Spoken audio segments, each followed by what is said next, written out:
Hello, hello, hello everyone! Good morning, good morning, good morning America! Isang magandang umaga na puno ng pag-asa. Na-excited ako kasi first time kong pumunta sa lugar na to. We call Carmel by the Sea. So ngayon samahan niyo ako sa aking paglalakad. Walking early, not very early, walking in Sunday morning. Gusto ko lang ma-experience. This is my first weekend, New Year 2025 mini vacation. You know, nag-overnight kami. So we stay here in Carmel by the Sea. At saka first time ko to gagawin na pumunta ako sa lugar na to. Very close to Monterey. Palagi kami sa Monterey, pero ito first time namin sa Carmel by the Sea. Kasi meron pa akong ginago. One of my bucket list na puntahan ko rin mamaya. So ngayon, let's go and walk with me. Para yung first time dito. So ang saya and excited na ako. You know, kasi growing up, lumaki kasi ako sa Pilipinas. So alam mo naman sa Pilipinas, sa Bacolod, so being Ilongga, malapit sa dagat. So habang naglalakad, tingnan natin. Ito, nakapark sa sakyan ko. I go by myself kasi habang yung family ko nandoon pa sa hotel, nag-ready, naliligo. So ako naman, alam yun naman ako, I'm allowed to travel a lot, you know. Yun talaga yung happiness ko. Hindi po ako bumibili ng mga mamahaling gamit o anong bagay kasi alam ko mawawala lang yun. Pero yung beautiful memories na ma-experience mo, mag-explore, pumunta sa ibang lugar, yun ang pinaka-the best para sa akin. You know, enjoy natin. It's a first travel namin, itong family. Habang naghihintay sila doon, habang naliligo sila doon, I left right away para hindi masayang yung oras ko. Tingnan natin, you know. Ang saya, it's excited. Ito siyang tinatawag Carmel by the Sea. You know, so excited, kung saan makayong location ngayon, just say your location kung saan kayo ngayon nanonood. Kung you're watching live, you say live. If you're watching replay, say replay. So, minsan kailangan sa buhay natin na i-enjoy natin. So, isa to sa mga bucket list ko talaga ever since for 21 years dito sa Amerika na mapunta akong lugar to na hindi natutuloy kasi marami akong pinupuntahan every weekend. But for the first time, matupad ko na to. So, it's not far from where I came from. Pero maganda kasi yung dagat. It's more relaxing, enjoying. So, sinabi ko na nga kanina, galing ako sa Bacolod City, Philippines. So, malapit sa dagat kami. So, ngayon gusto ko rin i-explore dito. Yes! Ang ganda, diba? Kahit maglakad-lakad ka lang, you feel relaxing. You know, i-enjoy mo. Yeah. At saka maganda dito kasi if free, wala siyang bayad. You know, yes, the sun. Yeah, right there. Yeah, so, ang ganda. Diba? Oo. Say hi, hello everyone. Isang magandang umaga na puno ng pag-asa, diba? Na lalo ng New Year, enjoy natin yung buhay natin, explore life, how life is beautiful. Ito siya ang Pacific Ocean. Usually, palagi kami pumupunta sa Capitola Beach or sa Monterey, but this is on the other side. Ito siya yung Carmel by the Sea. Ang ganda, we need vitamin D sa buhay natin. You know?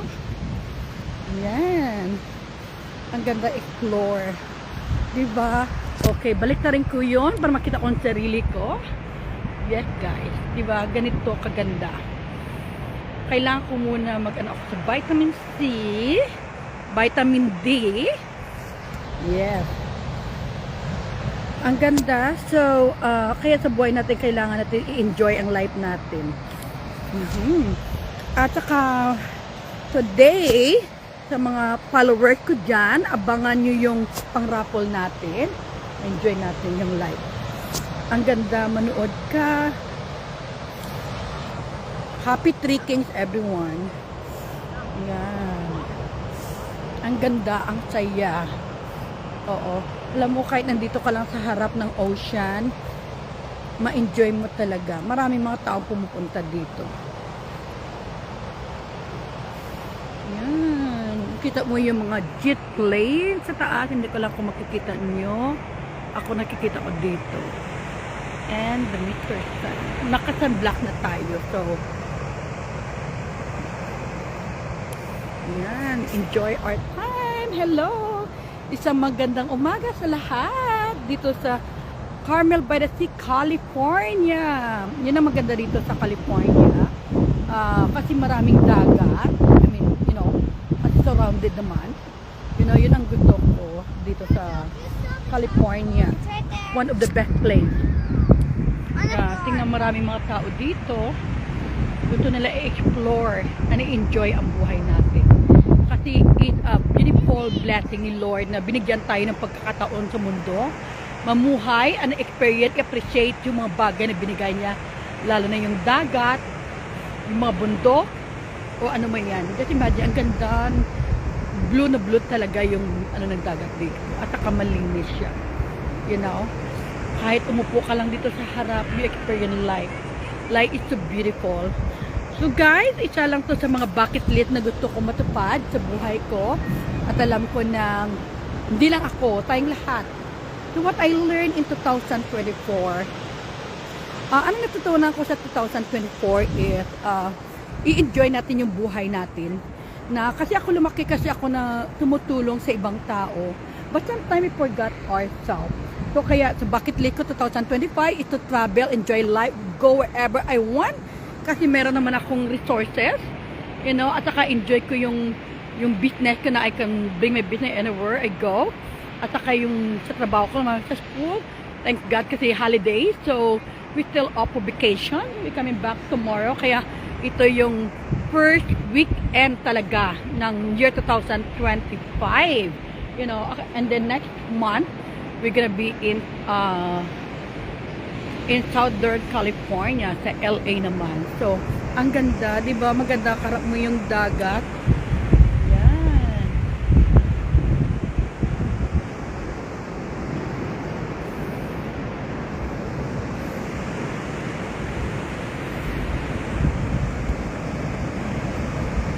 So, happy Three Kings. For me, it's one of beautiful gift I received sa Panginoon. Nung Christmas, hindi po ako bumili ng regalo para sa sarili ko or bumili ng mamahaling bagay, whatever sa sarili ko. Mas pinili ko magbigay ng regalo sa mga bata sa Pilipinas, lalo sa Bacolod City. At pinili ko to spend my quality time with my family to enjoy and travel a lot. So last December, we travel about 4 places. Every weekend yun. So ngayon simula naman for the New Year 2025. Kaya guys, abangan nyo mamaya, mag-live ako sa Pilipinas siguro in the afternoon or evening, yung pang-raffle natin na sinabi ko, kasi busy ako, kaya matuloy. Hello, good morning, isang mayong aga dira, or dire, Catherine Hardily, sa my best friend, my partner in life. Enjoy ko talaga yung buhay, kasi life is too short, kailangan enjoy natin. Yes. Alam mo yung, pag nakikita mo yung wave, yun talaga yung you felt so good in life na i-explore natin. So, we're only here for few more minutes. Few minutes lang tayo dito kasi isa lang to sa bucket list ko. Meron pa kong isang lugar na puntahan ko. Habang yung pamilya ko nagbe-breakfast doon kasi una akong umalis at naliligo pa sila. So, gusto ko talaga experience yung the beautiful life na binigay ni Lord sa atin ng libre. Na ang maganda lang dito sa Carmel by the Sea, wala kang dapat babayaran pag pumunta ka dito. Hindi ka gaya sa Pilipinas na pag pumunta ka sa mga resort, magbabayad kami mga entrance fee. Dito, yun ang maganda lang sa California. Mostly sa mga resort dito, wala namang bayad eh. Ang bayaran mo lang kung mag-stay ka sa hotel. But everything is free, Yun ang maganda. Right? Yan. Yes. Kaya, hello, Kusana, good morning, good afternoon, good evening. Kaya, ang buhay natin parang isang alon na minsan merong low tide sa buhay, may high tide, Ibig sabihin, sometimes there's a lot of blessing. Minsan, wala kang blessing. But the most important blessing is the gift of life. Nabuhay ka, nag-i-enjoy ka sa buhay mo, at saka yung perang pinaghirapan mo, yun to taking care of it. Kaya yun ang natutunan ko sa 2024 na pahalagahan ko yung mga perang pinaghirapan ko at i-enjoy ko para sa pamilya ko at sa mga taong nagmamahal sa akin. Oo. Kaya for me, 2025 is the best year at ini-enjoy ko talaga. This is only one of my bucket list. So, marami pa akong puntahan almost every weekend. Kasi ang maganda lang kasi sa trabaho ko, it's only Monday to Friday. At saka yung isa kong job is work at home. at saka ang business ko pwede rin sa home. So yun ang maganda sa akin. So thank God na binigyan niya akong pagkataon na tumira sa Amerika sa loob ng how many years? 22 years. 22 years na ako sa Amerika. Pero isa lang dinalangin ko sa Panginoon na to stay humble, simple, and enjoying life with my family and to help the children in the Philippines. At saka, good morning, yes, magandang araw. Kaya nga, fresh na fresh ang hangin. Kaya kailangan natin pumunta tayo sa mga lugar na enjoy natin yung sarili natin, yung pamilya natin. Kasi in the end of the day, it's about us. It's not about other people. Be the best version of ourselves. Kasi yun ang sinulat ko sa libro ko noon, di ba? Hindi ko nabitbit ngayon na unahin muna natin yung sarili natin with the God and family natin bago yung ibang tao. Siguro yun ang pinaka nangyari sa buhay ko noon. Inuuna ko yung ibang tao bago ang sarili ko. For the past year, I learned a lot na bago mo let the people enjoy their life, enjoy your life first. You know? Kasi pinaghirapan mo yun eh. At saka, tingnan mo, kung makita mo dito mga puti sa harap ko, every weekend makikita mo yan sila. Makagaya yan, na ini-enjoy nila yung life nila, kasama yung mga aso nila, yun, puro mga puti sa paligid ko dito, you know, yan, you know, makita mo puro mga white Americans talaga, mga Caucasian tawag namin ito, na nasa dagat. So, itong bata na to, yan, puro, kasi ganyan sila dito eh. Oh my God, ang lalaki ng aso. Oh, 3 dogs, you know, yeah, na ini-enjoy nila yung buhay nila, family first, ganyan talaga dito sa Amerika. Yeah, this is a best year BFF of partner Catherine. Kaya this is a best year na marami pa tayong magawang maganda sa buhay natin, sa pamilya natin, at sa mga tao sa paligid natin. So guys, thank you Lord. Maraming salamat Panginoon sa ganda ng buhay. Maraming salamat Panginoon for, alam ko kahit may sakit ako sa kidney na, hindi mo ako pinapabayaan. You help me to be braver or stronger na kaya ko to. Alam ko na marami pang magandang mangyayari sa buhay ko.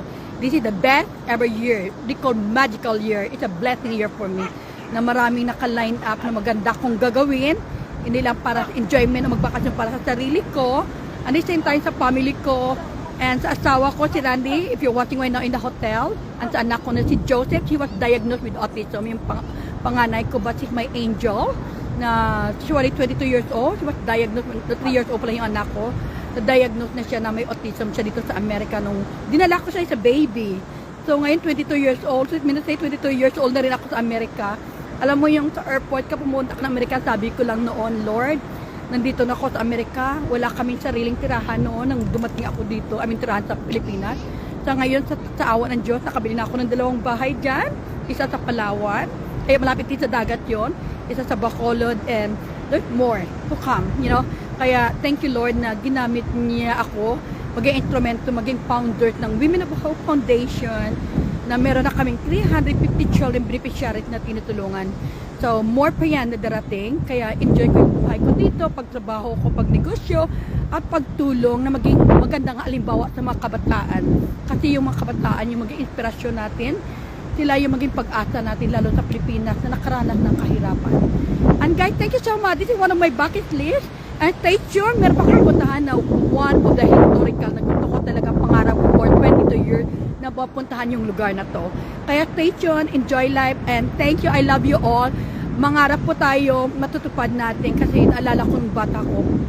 Kahit sasakyan wala po kami, naglalakad kami. Nandiyan may partner Catherine is watching kung paano. So sa awa ng Diyos, nagkaroon na kami ng 4 na sasakyan. Nagkaroon na kami ng 2 bahay sa Pilipinas. No? Kung may pangarap ka, nag-aral ka, nagsumikap ka, tumulong ka, lahat ng mga kapatid ko, pinaaral ko, mga pamangkin ko. Kasi hindi ko makaanak, tinulungan ko. Kasi ganyan talaga ako. But right now, it's my time to taking care of myself and my family. And guys, happy trekking, enjoy life, mangarap po kayo, tuparin niyo po. Unahin yung sarili niyo, pamilya niyo, at ang mga magandang bagay gagawin niyo. Kasi yun ang experience ko for 22 years sa Amerika. You know, isang bagay siguro na give up ko this year. I totally nag-resign talaga ako bilang commissioner ngayon ng City of San Jose, bilang commissioner ng Library of Education. Dahil inisip ko na tama na yung serbisyo publiko ko sa Amerika for almost 20 years. So it's time for myself. Kaya pinili kong enjoy ko yung buhay ko. Pinili ko maging magandang buhay ko. Kaya pag may mga tao nagtatanong sa what you're doing right now, I choose to enjoy life. I choose to enjoy with my family. at saka sa mga mahal ko sa buhay. Kasi sila, kung ano man mangyari sa akin pagdating ng panahon, pinaghandaan ko na yung lahat. You know what I mean? At least na-enjoy ko yun. I can go to travel anywhere I want around the world o kahit saan kasi pinag-ipunan ko at pinagtrabahuan ko. Yun ang pinakamahalaga, you know, na hindi ako umasa kahit kanino man. At salamat sa Panginoon na dahil sa Kanya natutupad ko yung mga pangarap ko at marami pong darating. And thank you Lord for the beautiful blessing. Thank you Lord for the gift of life. And thank you Lord sa lahat ng mga tao naging part ng aking life journey. Lalo na si Catherine Hardy Lisa, itang kagawad ng Pulo Pandan. Naging kapartner ko ngayon dahil meron kaming project na food feeding, Christmas gift giving na ginagawa na namin almost 4 years at so many places na na darating na gagawin namin sa Bacolod ang Panay Island. Yun ang priority namin kasi taga Bacolod ko ako. At the same time, bago pa ako tumulong sa ibang lugar, unahin ko muna yung sarili kong bayan. Kaya yun kaya yun din ang dahilan kung bakit ako nag-resign bilang commissioner ng California kasi inisip ko it's enough kasi California is my second home. Naging US citizen ako pero inisip ko na in the long run, I need to go back my home country. Sila yung makailangan ng tulong. You know, sila lalo na mga kabataan na kailangan natin inspire, encourage sa pag-aral, maging maganda ang buhay at saka magnegosyo. You know, kung gusto maging successful sa life, huwag ka lang mag-stay sa isang empleyado. Kaya yun ang ginagawa ko. I'm working, I have another job and I'm doing my business, you know, I'm doing my gift shop online. Kasi yun talaga kaya nagtataka yung mga tao saan ako kumukuha ng income ko. Maraming pwede kang magawa sa buhay mo kahit sa bahay ka, kahit nagtatravel ako ngayon. Like when I go home today, I have appointment at 4 o'clock to one of my clients. You know, na hindi nakikita ng mga tao, pero nakikita ng Panginoon kung gaano kagandang loob mo na pinaaral mo lahat ng kapatid mo, kapamilya mo, at sa mga tao na hindi ko kaano-ano. Kasi lumaki ako sa hirap at saka ayaw ko mamatay na mahirap. I rather to choose na maging maganda ang buhay. Lahat kaming mga pamilya aangat, you know, at sa mga tao sa paligid ko. Alam ni Catherine yan kasi is watching right now. Kaklase ko si Catherine Hardy Lisa, elementary kami, same grade 1. Oh my God. Back in the 80s. Imagine 2025 na ngayon. Kung gaano yon, almost 40 years. Kami magkaibigan, she know who I am. Ilang kilometrong nilakad namin, palipat-lipat ako ng tirahan noon. So ngayon tingnan mo, God bless us kasi mabait kang tao. Nagsumikap ako, nag-ara ako, naging kala ako dito sa Amerika, naging commissioner ako noon hanggang, you know, I decided to resign because I want to give time to myself, my family, and to enjoy life so that I can travel anywhere I want. Guys, thank you, and God bless us all. Stay tuned, meron pa ako isang lugar na puntahan, at kung may mga prayer kayo na gusto ni ipapray sa akin sa lugar na yun, because that place is very historical, and marami mga miracle nangyayari doon. You share with me, message me kasi include ko kayo. Okay? Tingnan niyo yung mga puti dito. Dala yung mga aso nila na mamasyal. Kaya maganda ang experience, di ba? Yeah, so God is good. Thank you. I love you all. Happy New Year. More blessing, enjoying life, and focus in your dream. Kasi lahat ng bagay may pag-asa. Di ba? Yun sabi ko palagi na nasa Diyos ang awa, nasa tao ang gawa, di ba? Lahat ng mga bagay na inaasahan natin, walang gagawa yan kundi tayo tuparin natin. Kasi I can testify, I can tell kasi ginawa ko rin sa buhay ko yan. Again, I love you all. God bless us all. Hello, Perla Opinion Naba. More blessing to you and Carlo Gia. And sa lahat na nanonood sa akin, i-bless tayo ni Lord. And I love you all and stay blessed and hopeful na ang blessing ni Lord bibigay sa atin siksik, liglig at umaapaw at maninindigan tayo sa katotohanan. Huwag tayong matakot sa ating mga sarili. Huwag tayong matakot sa mga taong naninira sa akin. Mas matakot tayo kung hindi tayo gumagawa ng kabutihan. Kaya we choose to be good. We choose to be kind. To be generous. Ang katotohanan yun dapat natin panindigan sa sarili natin. Ang tunay na pagserbisyo publiko. Hindi yung sa harap lang ng camera. Even behind the camera, you need to do good things in your life. Especially for your family and to yourself. Na hindi tayo nagsisinungaling. Hindi pa tayong nagkukunwari. Be real for who we are. Diba? Thank you everyone, welcome to Carmel by the Sea, and this is the place where we stay since yesterday and today. And of course my husband Randy right there. Let's go and walk with me. Yeah, that Randy. And this is the place, it's a beautiful place. And then, yeah, the Briarwood Inn. And then like, this is our little cottage, my car. And they walk with me because I go to the restaurant before we're leaving. And this is where we stayed yesterday. And we have so much fun. So maganda siya ang lugar. So they have one king bed and one queen bed. And of course, yan. And of course, a bathroom. Yan. Siyempre nagamit na namin. And we put the light here. Yan. So yun, dito kami nag-take hapon. Yun ang mga basura namin na nagkain namin. And we have so much fun. So this is my first travel for the year 2025 and more travels to go. Marami pa kami mapuntahan, mapasyalan. And right now, pupunta kami sa dagat. And at the same time, we're going to Basilica. Thank you, Lord. God bless us all. And again, ako ay Narita Reyes, nagsasabi bilang isang woman of hope, ang buhay ay puno ng pag-asa, sa Diyos lang tayo umuasa, at magtiwala sa ating sarili. There's always hope and love with God. At huwag kalimutan, mangarap, magsumika, at magtiyaga kasi ikaw ay may mararating at may magandang kinabukasan. Bye, and see you next time!